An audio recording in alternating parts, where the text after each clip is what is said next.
Blackstone presents Latitude, the true story of the world's first scientific expedition, by Nicholas Crane. This book is read by Roy Mcmillan. Only after 24 hours did they see daylight again. But their canoe smashed to pieces in the rapids. They dragged themselves from boulder to boulder for an entire league.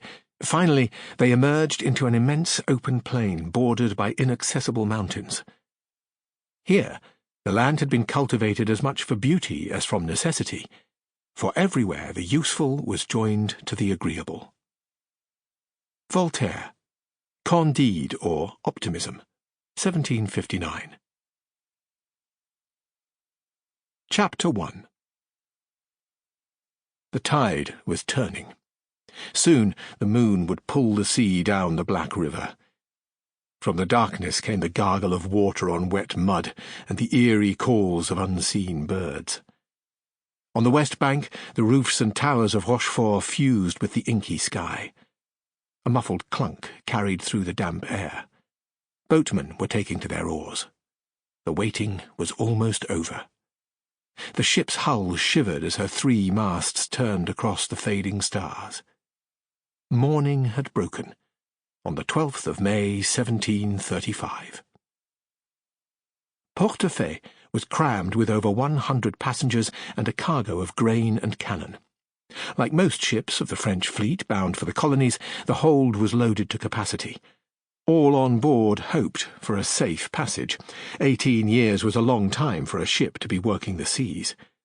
The 117-foot keel had been laid in Toulon back in 1717, and the hull constructed from the recycled timbers of 3 decommissioned warships. With 22 8-pounder cannon on the lower deck and 22 6-pounders on the upper deck, the ship was handled by a crew of 140 men and 5 officers.